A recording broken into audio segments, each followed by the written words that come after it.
Well, hello and welcome. Welcome to week 4 of CST1530, Intro to Christian Theology. I'm Chris McElmurray, and this week we'll be talking about two big subjects. We'll be talking about the problem of evil, and it's a special problem that deserves attention in any survey of Christian theology. And also we will be talking about the doctrine of theological anthropology. That's the doctrine of humanity and who and what we are as human beings. I'd like to start off as we begin the first half of our time together this week with the problem of evil. In seminary I did a little work on the book of Job, and it really impacted my life and the way I thought about the problem of evil.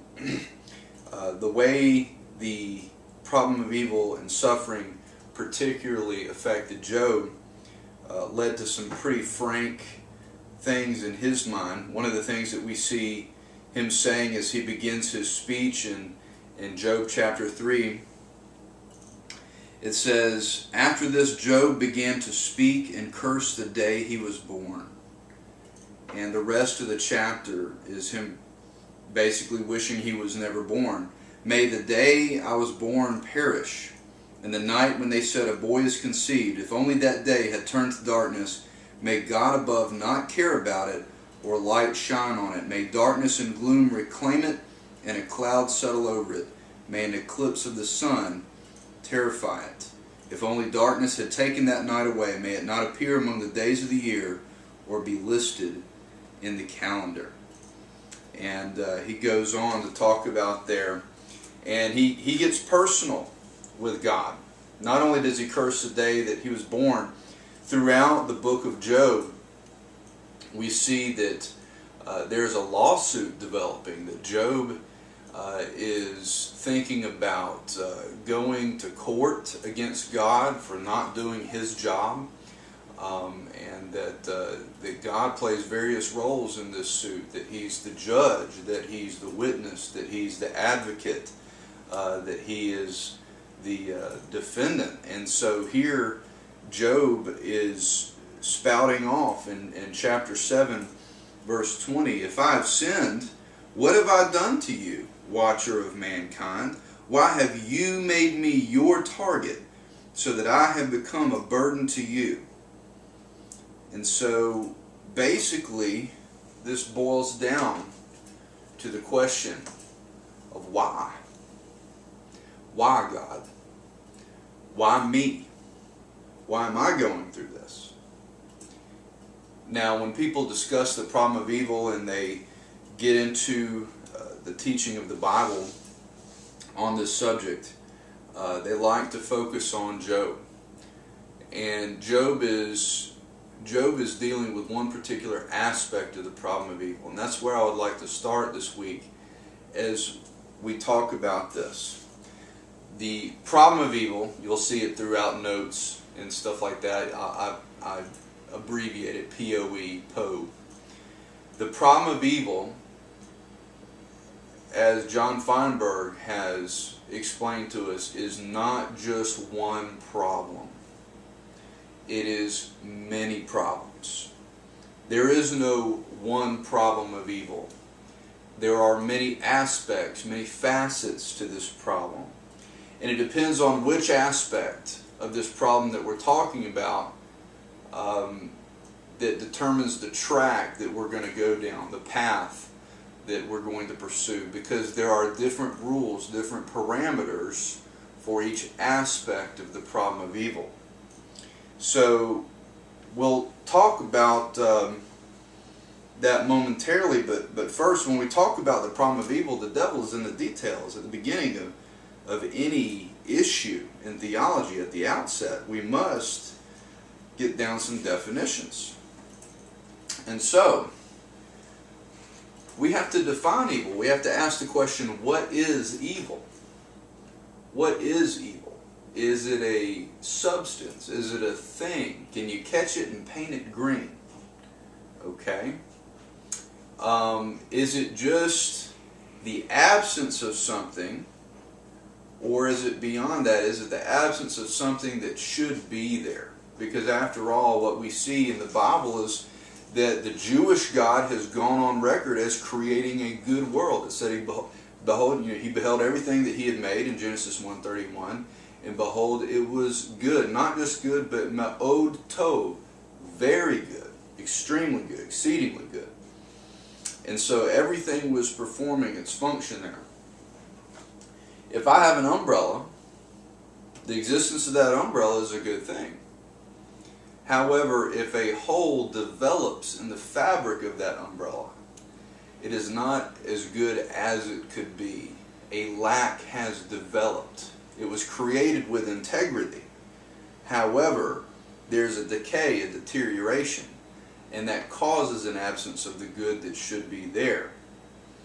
And so when we look at evil in the world this way, then we can see that evil is not a substance, it's not a thing. You can't go down to the store and buy a 5-pound bag of evil.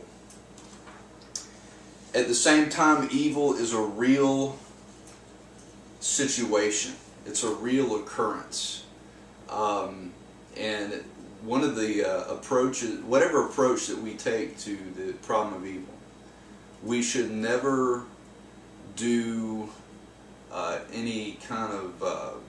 we should never take any kind of approach that lessens the reality of the problem of evil. Evil is there, and it's something that has to be dealt with. It's a real issue.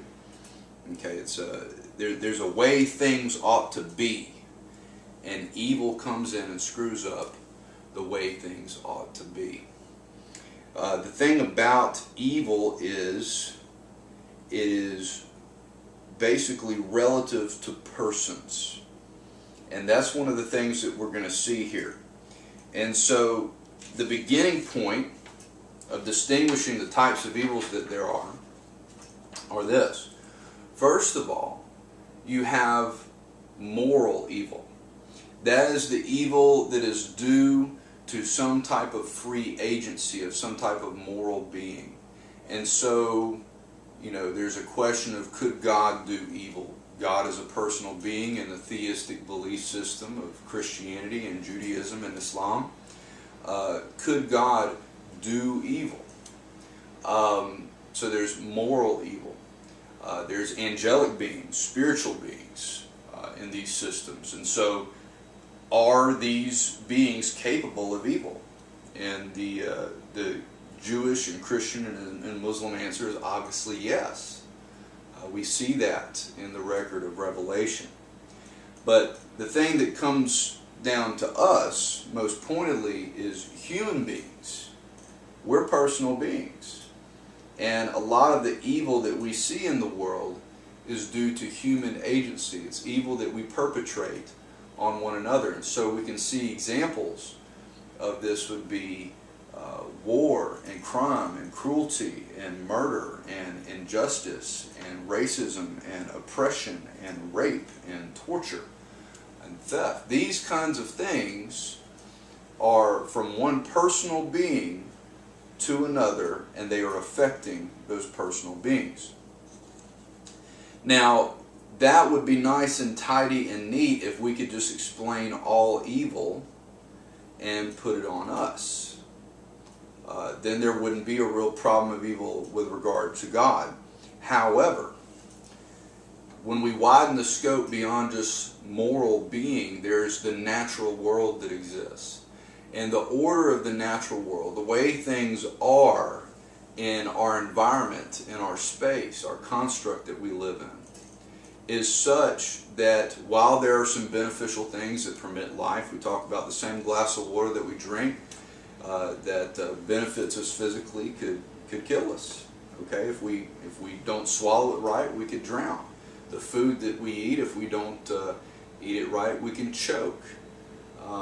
And so this planet that we live on, the universe that we live in, has these orderly forces, but those same forces sometimes work against human well-being.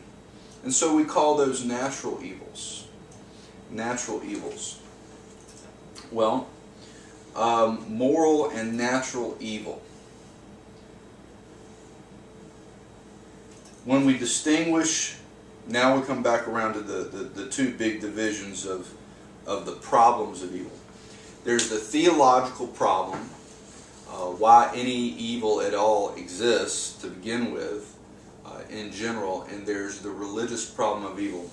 Now, when we tackle the theological problem, it can be posed in one of two ways. The logical problem, why is there any evil at all? How is any evil at all compatible with God's greatness, God's ability to do something about it, His omnipotence, His omniscience, His knowledge? He would know how to prevent evil from occurring. He would have it within His power, His ability, and also God's goodness, God's moral character, that God ought to be all-loving, all-good. And so if these things about God's nature, God's greatness and God's goodness are given, then why is there evil? It would seem that God wouldn't want evil to occur because of His goodness, because of His love. It would seem that God would be able to prevent evil from occurring because of His power, that He would know how to prevent evil because of His wisdom and His knowledge. So, why then evil? Where does it come from? That's the logical issue. The evidential issue deals with the degree of evil, whether qualitatively or quantitatively, that there's too much evil. And this gets into probability, the idea that it lessens the probability that there's a good God who exists, so that there's too much evil in the world. So let's talk about these. The theological problem of evil. There are some hidden issues that are hidden between the lines of the premises of the logical form of the problem of evil. One of the issues is whether God can do absolutely anything, including non-things that violate the law of non-contradiction, such as married bachelors and square circles. What this bears on is the question of whether or not God could create a world containing truly free creatures who always use their freedom to choose the good. If we live in a world where there are truly free creatures, then it seems unlikely that we could guarantee that these free creatures who are truly free would always use their freedom for the good. There's also the questions of what God must or would do based on His goodness, wisdom, and power. Some people think that God is under some type of constraint to create the best possible world. And Leibniz, who was a philosopher, said that this is the world that God created. God is under moral constraint to create the best possible world. Therefore, this is the best possible world. And that's something that the French philosopher Voltaire made fun of in his play Candide, play or musical. The thing about that is this is obviously not the best possible world. One of the things we're going to talk about later on is, what if this is the way to a good world, and that a redeemed world is better than an unfallen world in some grand scheme in the end. But the other question is whether God has any morally sufficient reasons to allow evil. For example, if removing evil ever issues in a greater evil, it seems that God would be morally okay with allowing an evil to prevent a greater evil from occurring, had that lesser evil not taken place. Or if removing evil ever eliminates the possibility of a greater corresponding good, the idea that by taking that away, you're also taking away the possibility of a greater good occurring. And so these are sort of consequentialist approaches to the issue. However, when the above issues are considered that we just talked about, the premises of the logical problem of evil can be seen to present no necessary contradiction between the existence of an all-good, all-wise, all-powerful God and the occurrence of evil. The atheistic philosopher who's most famously associated with the form of the logical form is J.L. Mackie. It's an old argument. It goes all the way back to Epicurus, the Greek philosopher, I think in the 4th century BC. But when Alvin Plantinga presented a free will defense, it was said by J.L. Mackie that he had succeeded in coming against the logical problem of evil, and so that's something that has been handled because of those hidden premises that are in the argument. Now, the evidential form seeks to do something that the logical form can. It leaves the door open for probability. And so when we talk about not just the logical issue, maybe the logical issue could be solved, but is it plausible? Is it likely, considering the amount of evil in the world?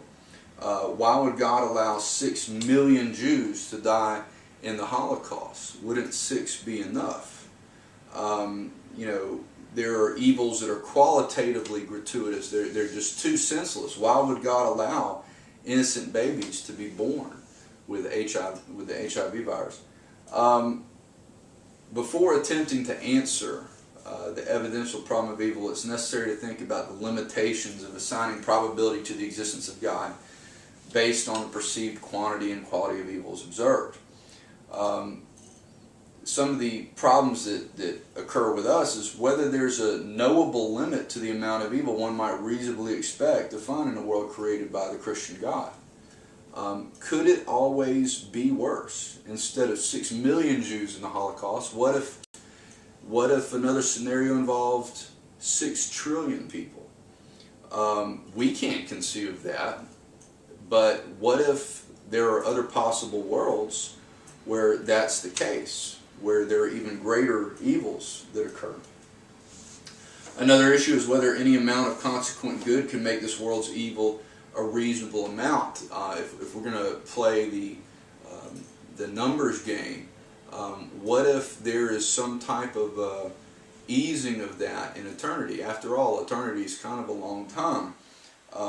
Paul seems to talk about God's justice overcoming evil when he refers to this in Romans 8, and he's speaking to persecuted Christians, and notice what he says.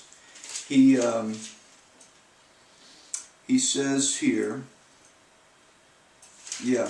Romans 8, verse 18, "For I consider that the sufferings of this present time are not worth comparing with the glory that is going to be revealed to us." The idea that is not that we're getting paid back or compensated in eternity, but that definitely offsets the issue somewhat. That if we're doing a cost-benefit analysis of whether or not it's worth it to be right in a world where even the righteous are going to suffer, Paul says, it's not comparable. The suffering is not comparable to the glory that is coming. So that's something to think about. And then there's whether God might in fact have reasons for allowing even the most hideous instances of evil that appear gratuitous to us. If we're talking about the evidential problem of evil, and this deals with probability, when you're dealing with probability, you ought to also consider other background evidence that affects overall probability. For example, if there are good reasons to believe in the existence of God, then there are good reasons to believe there are unknown explanations for evil. We have to weigh this against some of the theistic evidences that point in a cumulative case toward there being some type of a God. Furthermore, if one accepts that there are explanations for many or even some instances of evil, it's not irrational to believe there is a justification for all evil, even though one may not personally know what that justification is. At the end of the day, we are hitting, like Job did, an epistemic ceiling. We're bumping into our unknowingness. We don't know why God allows each and every instance of evil. And I think Christians, instead of swallowing the baited hook of trying to explain every instance of evil and why it was allowed, it is okay, and we need to get used to saying this because we're not God and we're not certain about everything. We need to get used to saying, I don't know about this. There's a whole menu of options, and just like Job's friends did their best comforting when they kept their mouths shut for 7 days, you know, after that is when you see them trying to make sense out of Job's suffering, where here they are trying to you know, do the classic retribution theology thing to where they're saying you must have done something, and that defeats the whole point of the book of Job. And so at any rate, we sometimes have to just say we don't know, and just be there with someone in their suffering, and be present and do practical things. But making sense of it isn't always going to scratch the itch at that time. So when we look at other varieties of the theological problem of evil, we won't look at those there. Let's look at the ways that people try to approach and answer to the problem. Usually what happens here is people are trying to dial down one of three things. They're either trying to dial down the reality of evil itself. We see this in some Eastern pantheistic forms of thought where evil is really just an illusion. You see this in the Western manifestation of the 19th century New Thought religion, Christian Science, and there's a few cousins to that religion as well, where it just basically denies the reality of evil. I don't really think that's going to play well. To tell someone who's dealt with severe evil to go in and talk to the descendants of Holocaust survivors and say it really wasn't that bad, or to talk to people who have been molested and just to talk about the unreality of the evil they've experienced. I don't think that's going to fly. I think that's something that we have to maintain, is the reality of evil. When we look at the character of God in the midst of this, God's willingness to do something about it, dictated by His moral attributes, goodness, love, and justice. Some people are tempted to alter what it means that God is good. For example, in the text it talks about Gordon H. Clark and how he is a hard determinist, and so what he does is he says that whatever God does is good, and he says very plainly that if a man gets drunk and shoots his entire family, then that is God causing that ultimately, and that it is good in some bizarre sense. I don't think that twisted notion of good would really track with what we see in the Bible when the Bible talks about what's good. That's not what the Bible is saying. That's not what we mean when we talk about good. It's bizarre, and I think that's a result of Clark getting out on a limb in his philosophy there and having to go whole hog into determinism.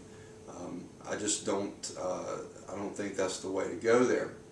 So we can't alter God's goodness. Some people would alter His natural attributes of omnipotence and omniscience, so not the goodness of God, but maybe the greatness of God, and this would affect His ability to do something about it. So the reason that we're experiencing evil in this approach is because God would, if He knew better, or he would if he could do better. And so these are somehow supposed to get God off the hook. We see this in some of the ancient dualisms, Zoroastrianism, Manichaeism. Those aren't really current things, though. In the 20th century, we saw the advent of process theology and a later, more evangelical form of that in open theism. But at any rate, it doesn't really do away with the problem. One of the things open theism maintains is God's power. It limits His knowledge to do something about it. Now, I spent a lot of time as an open theist. The issue with open theism, a lot of people are driven to that because they're attracted to it. They believe that somehow lessens God's responsibility for allowing evil. The issue with open theism is it's built on a platform philosophically called presentism. Now, one of the leading philosophical open theists, William Hasker, has talked about how this still presents a problem. Open theism is built on a platform of presentism, that there is no future, there is no past, the only thing that exists is the present. And that happens to be the same place that evil happens, in the present. And if God is going to do something about it, then He could do something about it in the present, yet He doesn't. And so the question is, why? And William Hasker has admitted, so long as we admit that evil happens in the present and that God is in the present, He could do something about it in the present, and we still have a problem. And so I don't think open theism answers that issue, and it might answer other issues in their minds, but it doesn't really take care of the problem of evil for those that are seeking for open theism to take care of the problem of evil. I know that's one of the main things that I was trying to deal with when I was formerly an open theist. Well, let's look at when people are answering the problem, when they're forming a response to the problem of evil, they usually form either a defense or a theodicy. Now, what a defense does, a defense is an argument that claims to offer a possible, logically coherent reason that God might allow evil. So it's not committed to one particular reason, it's just saying this is a possibility. It's a lot easier to argue for a defense than it is to argue for a theodicy, because what a theodicy does, it's an argument that claims to offer the reason that God allows evil.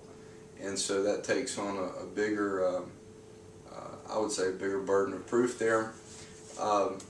When approaching this response to the problem of evil, and you look at all the menu of defenses and theodicies that have become available to believers, it would seem best not to rest all of one's response on just any one defense or theodicy in particular, but rather a cumulative case that includes some of the following. So you got the natural law defense. We talked about the way the world is, order and consistency. You'll need natural laws. The greater good defense is something that you could use. Alvin Plantinga's free will defense. Plantinga is a brilliant philosopher, evangelical Christian, who, according to atheist J.L. Mackie, who specialized in the logical problem of evil, he said that Plantinga's free will defense has overcome the objections of the logical problem of evil. John Feinberg has done some interesting work in this area. John Hick's soul-building theodicy is something that we need to look at, the idea that God is trying to get a certain type of soul, and that's why some of these things are being allowed. And Baptist theologian Bruce Little, his creation order theodicy has become something that people should look at. So when we ask a series of questions, to look at the way the biblical narrative, the biblical story is dealing with this problem, to arrive at the beginning point, we have to funnel down with some yes or no's about which is better. Is it better that a world exists or no world exists? most people would say, well, it's better that the world exists than that it doesn't. Okay. Well, is it better that this world just be random and chaotic, or that this world has orderly natural laws? Most people will go with a consistent order there, so a consistent orderly world, so you have general regularities, laws. Is it better that this world contain persons, personal beings, or just impersonal things? Okay, personal beings, we like persons, it's better. I mean, we're persons, so we're kind of partial. Personal beings with free will, or personal beings without free will? Well, free will is kind of a big part of what it means to be personal. And so, yeah, let's go in for personal beings with free will. We don't want to be robots. Well, it just so happens that at that moment we find ourselves at the beginning point of the biblical story, that God had created a world, that there's order in the world, that it contains personal beings, and that these personal beings have free will. And so we're right there facing the problem and the possibility of suffering of evil in at least the moral sense. Natural evil is a whole different beast, but in at least the moral sense, because there we are with free will. What are we going to do? Are we going to screw up eventually? So, an often forgotten counter response to the problem of evil, the POE, is the POG. The POG, the problem of good. Now, how does this come about? How does this come about? If evil exists, and we're going to say that it's real evil, then objective values exist. What are the source of these? I mean, if you're going to say that evil is that which departs from the good, okay, it is the privation of the good. What is the source of these objective values if there's no God? The mere fact of the universe's existence cannot serve as a source due to the is-ought fallacy. Just the mere fact that the universe exists can't tell you the way things ought to be as far as good and bad, and right and wrong. Values, if values exist, then they assume personal beings. And, maybe this is something before we came along. Where do these values come from? I like what C.S. Lewis says in Mere Christianity. I'm going to read a brief passage here. This is what he says. And he's talking about his reasoning when he was formerly an atheist. My argument against God was that the universe seemed so cruel and unjust. But how had I got this idea of just and unjust? A man does not call a line crooked unless he has some idea of a straight line. What was I comparing this universe with when I called it unjust? And he comments further, if the whole show was bad and senseless from A to Z, so to speak, why did I, who was supposed to be part of the show, find myself in such violent reaction against him? A man feels wet when he falls in the water because man is not a water animal. A fish would not feel wet. Of course, I could have given up my idea of justice by saying it was nothing but a private idea of my own. But if I did that, then my argument against God collapsed too, for the argument depended on saying that the world was really unjust, not simply that it did not happen to please my private fancies. Thus, in the very act of trying to prove that God did not exist, in other words, that the whole of reality was senseless, I found I was forced to assume that one part of reality, namely my idea of justice, was full of sense. Consequently, atheism turns out to be too simple. If the whole universe has no meaning, we should never have found out that it has no meaning. Just as if there were no light in the universe, and therefore no creatures with eyes, we should never know it was dark. Dark would be without meaning. What C.S. Lewis is saying here is that we are presupposing this deal where the universe is just, and we have a sense of justice, and we have a sense that there's a way things ought to be. And when things don't line up with that, we say, well, that's evil. What, even in the moral sense or in the natural sense. If believers have to answer the problem of evil, then atheists have to answer the problem of the good, or the problem of any value whatsoever. Good, bad, true, false, pretty, ugly. So, those are some things that that C.S. Lewis says in addressing that. I do want to speak of something very briefly before we get into, I think, the most important part about the problem of evil. And that is this. I want to talk about the religious problem of evil. The religious problem of evil bothers us emotionally. And this deals not just with the logical issues, this deals with it from a personal existential perspective. If there's this God who has allowed these bad things to happen, and it's affecting people that I love, and it's affecting me, how can I trust this God? How can I continue to trust this God, relate to this God, believe in this God? And I think what we see with Job is something very interesting, because I don't think too many of us would claim to be as good a person as Job was. Job was just extraordinarily good. And for people to take the book and argue that, well, he was bad, or, you know, that God was doing this to show him that he was bad or depraved, really, even though he was goodness and not to depend on his goodness, that undoes the entire point of the book. That's not what the Jews who read the Old Testament thought when they read Job. They're thinking about the plight of the righteous sufferer. It was a common theme in a lot of the wisdom literature throughout the ancient Near East. You see Babylonian and Egyptian parallels to this. The issue is trust.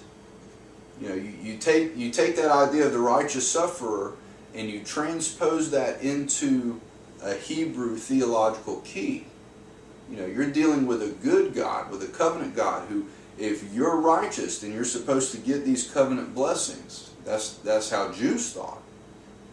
And here's a guy who's doing everything right.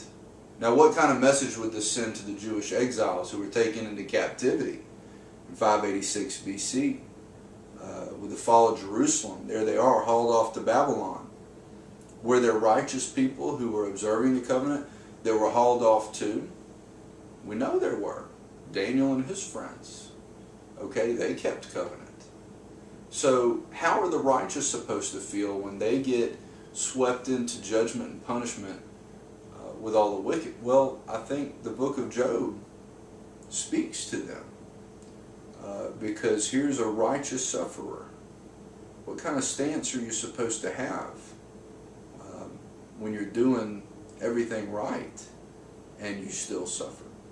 How are you supposed to be able to trust God? How can I trust God if He allowed these things to happen to Job, somebody who's more righteous than I'm going to be? That's one aspect of the problem of evil, but I think the trust, this existential crisis of whether or not I'm going to leap out there in faith and trust God, you know, not just believing that God exists, but believing that He's good, that He's somehow good. How can I trust this God? And I think the issue that enters into and intersects this religious problem of evil in the Bible is the idea of Christ, the idea of Jesus, especially the idea that He entered into our world of pain and suffering with us, that He says, here, I'm going to do it with you. I'm going to suffer along with you to show you that I'm going to conquer. I'm not going to circumvent evil. I'm going to conquer through it.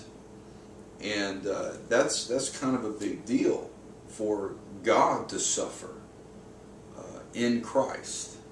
God on a cross. I'm not really sure I could believe in God if it wasn't for Jesus. And John Stott says something very similar. Listen to what John Stott says here. He says, I could never myself believe in God if it were not for the cross. The only God I believe in is the one Nietzsche ridiculed as God on the cross. In the real world of pain, how could one worship a God who is immune to it? I've entered many Buddhist temples in different Asian countries and stood respectfully before the statue of a smile playing round his mouth, a remote look on his face, detached from the agonies of the world.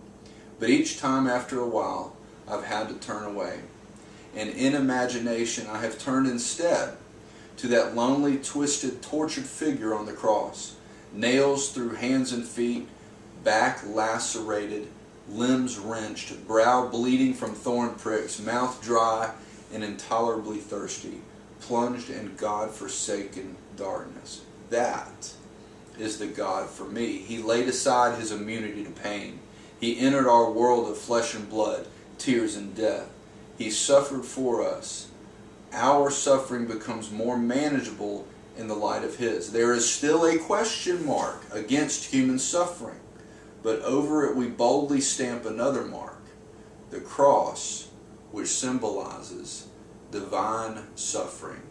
Jesus Christ, God on a cross, humbling himself, coming all the way down, closing the distance, closing the gap, and coming all the way down the chain. Not to the winners on the top there, not to the victors, not to the conquerors, coming down to an occupied people, Jews in Palestine, not even among the upper crust of those people, going all the way down to the poor among the poor, and living his ministry among them, and living a righteous life, and then being persecuted, and then ending up, he ends up being thrown up on a Roman cross, crucified by the Roman machine. And who is crucified? Slaves and rebels. Why?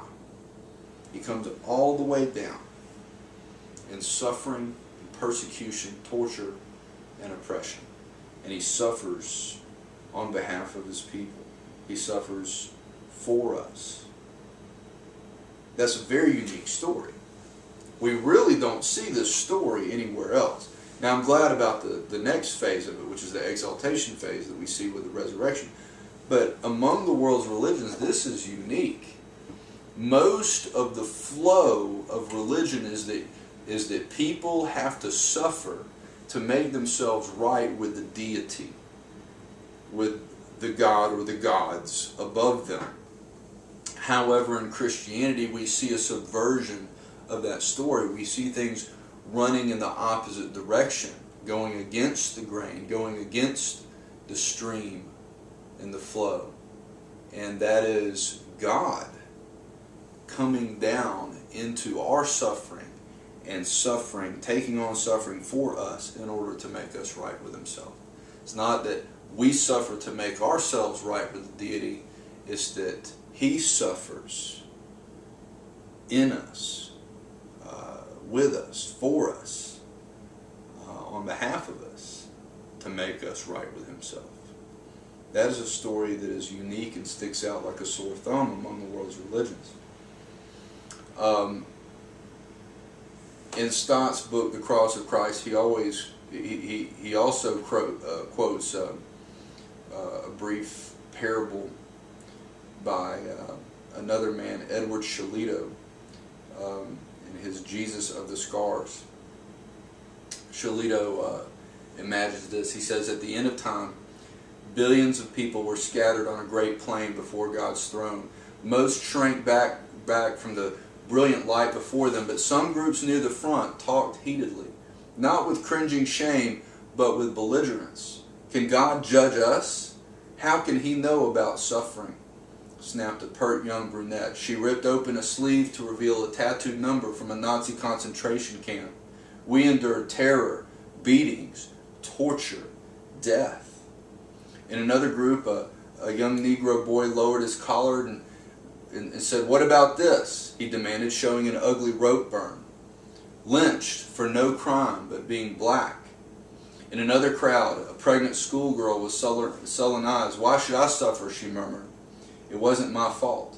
And far out across the plain, there were hundreds of such groups. Each had a complaint against God for the evil and suffering He permitted in His world. How lucky God was to live in heaven where all was sweetness and light, where there was no weeping or fear, no hunger or hatred. What did God know of all that man had been forced to endure in this world? For God leads a pretty sheltered life, they said. So each of these groups sent forth their leader, chosen because he had suffered the most, a Jew, a Negro, a person from Hiroshima, a horribly deformed arthritic, a thalidomide child. And in the center of the plain they consulted with each other. At last they were ready to present their case. It was rather clever. Before God could be qualified to be their judge, He must endure what they had endured. Their decision was that God should be sentenced to live on earth as a man. Let Him be born a Jew. Let the legitimacy of His birth be doubted, and give Him a work so difficult that even His family will think Him out of His mind when He tries to do it. Let Him be betrayed by His closest friends. Let Him face false charges, be tried by a prejudiced jury, and convicted by a cowardly judge. Let Him be tortured. At the last, let Him see what it means to be terribly alone. Then let Him die. Let Him die so that there can be no doubt that He died. Let there be a great host of witnesses to verify it. As each leader announced his portion of the sentence, loud murmurs of approval went up from the throng of people assembled. And when the last had finished pronouncing sentence, there was a long silence. No one uttered another word. No one moved, for suddenly all knew that God had already served His sentence. And so that is the importance of Christ entering into our suffering with us. It doesn't answer all of our questions about the problem of evil and suffering, but it doesn't get us all the way there toward answers. But it does help us, I think, with the religious problem of evil, to trust God in and through suffering. You know, all those who desire to live righteously in Christ Jesus will suffer. That's what we're told. So it makes a difference. It makes a difference. Now, when it comes to the doctrine of anthropology, the theological view of what it means to be a human being, we look at the biblical portrait of humanity. And in Genesis 1:26 through 27, in the Hebrew creation story, we see a few things here. We'll also see some from Genesis 2, but let's look at this first creation account in Genesis 1:26 through 27. Then God said, "Let us make man in our image according to our likeness." So we get to be the image of God. So unlike anything else in creation, we are called the image of God. So one of the very first things about being a human being, or humans being, what is it that we are? We're special. We're special to God. We are God's image. That's the first thing that we see about us, is that we're God's image. Now that word image is very unique and very key here. We'll come back to that momentarily. They will rule the fish of the sea, the birds of the sky, the livestock, all the earth, and the creatures that crawl on the earth. And so we see that here we are, created for dominion, to rule. So not only are we the image of God, the representative of God, we're special, we're singled out, but we have this authority. We're decision makers. We're game changers. We kind of choose agendas and the way things are going to be. The question is, what kind of agenda are we going to choose for the world? You know, there's God's agenda, or are we going to choose our own agenda? And so we're special, we're royal. And then in verse 27 it says, so God created man in his own image. He created him in the image of God. He created them, male and female. And so not only are we the image of God, not only are we decision makers with regards to the way things are going to be, we are social creatures, male and female. We come with gender. We come with plurality. There's more than one of us, and that means there's community. And so we're social creatures. When we look at the creation account in chapter 2, we see a few more things about anthropology here. It says, and the Lord commanded the man, you are free to eat from any tree of the garden, but you must not eat from the tree of the knowledge of good and evil, for on the day you eat from it, you will certainly die. And so what we see here is that we are volitional beings. We have will. We can choose. We have choosers. We are moral beings.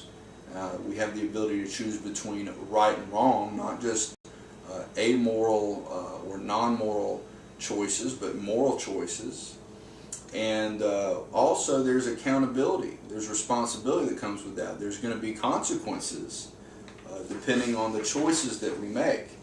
And so that's what we see in the beginning.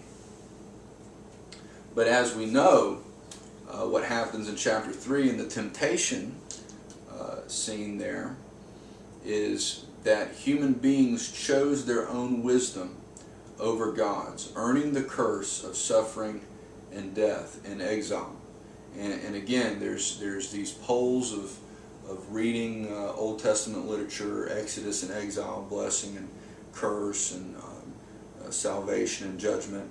But the way this would have sounded to Jewish ears, it definitely seems like there's a wisdom format. There's a knowledge thing going on. There's some stuff about the covenant with good and evil, with blessing and curse. And there's this exile at the end of the story. So the question that the Israelites were left with at the end of this part of the story was whether God would fulfill the role of a patriarch who redeems those who are lost, returning them from exile and restoring their land, their inheritance, and their people, their family. The rest of the biblical story is a story about this redemption. But right there at the beginning, there's God, and there's the world, and then there's us in the world relating to God and to each other. Who and what are we? What are we going to be? How's the story going to play out? The very first thing we talked about was the image of God. The Latin is the imago Dei. There's three views on what this means, the image of God. Is it substantive, as we talked about in the notes in the book there? Is there something within us that makes us related to the divine? Is it a physical bearing of His image? Probably not likely. Is it something spiritual or rational about us? That's a question that what we have to think some more about. The relational view. Is there something about the way humans relate to each other? The first thing we saw was that pairing, that male and female, the gendered relationship there. Is it the social relationship? We see in chapter 2 it's not good for man to be alone. The idea is that who we are in community.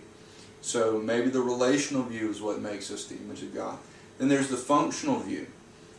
Is there something divine about the way that humans exercise power? It focuses in on the whole dominion theme there. Is that a cultural thing that we're supposed to affect the culture? Is that what was being said to the early Jews, or is it political? Is it about what we do with our power, how we set the agenda there? Or is it possible that there's a synthesis between all of these in a way, between what we are and who we are in community and how we relate and what we do with our power? I just want to focus in on the context of the word image itself. Whenever you hear image pop up in the Old Testament, usually it's a passage telling you that you're not supposed to be worshiping images, that this is a religious context, that this is dealing with a certain religion, another religion besides the religion of Israel. There's usually a temple context, because that's where you find these images, in the temples and the high places, and so you have this temple context. And if we apply this to the account in Genesis there, it makes it look like that there's a temple that's being built. When you look at the research of John Walton, who has this cosmic temple inauguration view of the Genesis creation story, if we take this seriously and we look at it as a continuing interpretive motif throughout Genesis, it makes it look like the world is a temple created by God to manifest His presence, and that the installation of His image occasions the rest. That's something that occurred in the temple literature of the ancient Near East. It's the idea for the continuing order, or the agenda of the temple. How did one serve a god in the ancient Near East? You served the god by tending to its image in its temple. And so here we got people in the temple. The world is the temple, all of creation. People are the image. You're supposed to respect the image. You're supposed to tend to the image. You're supposed to love the image.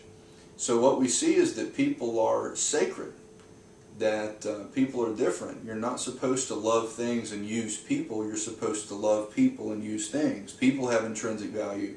Things have instrumental value.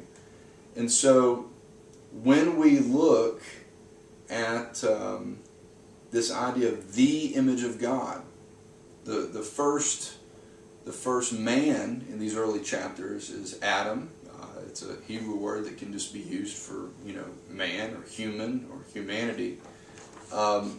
Let's look at that in terms of Christ as the new Adam. The idea that where Adam failed as the image of God, fell as the image of God, here Jesus in the New Testament is fulfilling all that it means to be, to redeem that image, to restore the image, to be the authentic image. And because one of the things that we see Jesus doing is recapitulating, succeeding not only where Israel failed, but where just human beings fail, where Adam fails. So in Hebrews chapter 1, verses 1 through 3, it says, "Long ago God spoke to the fathers by the prophets at different times and in different ways. In these last days He has spoken to us by His Son. God has appointed Him heir of all things and made the universe through Him." And in verse 3, it's very interesting. "The Son is the radiance of God's glory and the exact expression of His nature, sustaining all things by His powerful word." And so the Son is the exact expression of His nature. The idea that everything that God thinks of when He wants to see Himself reflected in humanity, that we see that in Jesus. Jesus is God's point to humanity. And so, instead of looking at the Bible as man's ideas about God, man's theology, if we look at a lot of what's going on here as God's anthropology, what He wants from us, and we see that brought to a point in Jesus, that Jesus is God's point. He's God's point to the human race, and that is our pattern that we are to be molded after. That is the new humanity that He is making. And the new humanity conforms to the idea of loving God and loving neighbor as self. That's the great commandment, according to Jesus and the apostles.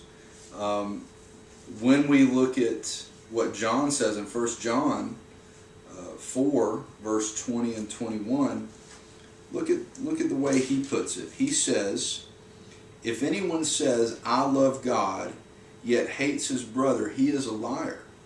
For the person who does not love his brother he has seen cannot love the God he has not seen. And we have this command from him: the one who loves God must also love his brother." If you don't love your brother that you've seen, how can you say that you love God that you've not seen? If a little boy is there on the playground and he's playing with one of his classmates there, and he says, "I really love my mother. Would you like to see a picture of my mother?"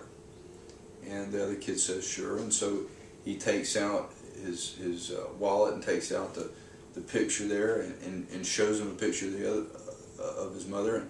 And the other kid, to be sarcastic or funny, decides to hawk up a big wad of spit and spit on the picture. The boy that's holding the picture, whose mother that is, how's he supposed to feel? It's no big deal. It's not my mom. You didn't spit on my mom. You're just spitting on a picture of my mom. It's not really a big deal. We all know that that's a sign of disrespect. You don't spit on a picture of someone's mother. That's not right. Well, it's the same thing with God. God is saying, "This is my image." How do you think about that image? What do you think about people? How do you value people? How do you feel or emote? How do you speak about people? What do you do with people? What do you do for people? That's a big deal to God, and it's a thing that runs all the way through the Bible. And I think sometimes we just don't focus on that enough in church, in Christianity.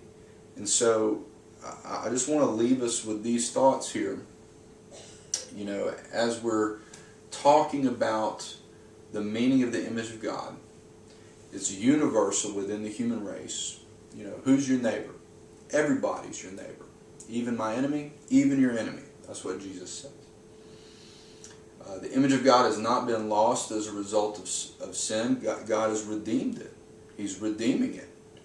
All the way through the Bible, He's in the business of redeeming it. It does not vary in degree from person to person. One person is not more of the image of God than another person. You are what you are, so it's kind of substantive in that sense. The image of God does not depend on what we do. We belong to God. We're God's image. We're not our own. It's not limited to gender. What does it say right there in the beginning? It says, He created him in His image, male and female. He created them in the image. And so this thing is that, both of the genders are part of that. It's not limited to race. It's not limited to class. It tells us that human life is sacred, extremely valuable, that we should conform to the pattern of Jesus, who perfectly expressed all that it meant to be the image of God, and that the image that was lost to exile can be restored. As God's image, we should exercise power only in accord with His moral character. God says, "Be holy, for I'm holy." If we're going to reflect His image and His uniqueness and His holiness, the reason He sticks out is because He loves, because He's good. We ought to be good. So that's this week, talking about the problem of evil and talking about theological anthropology, the doctrine of humanity according to the Bible.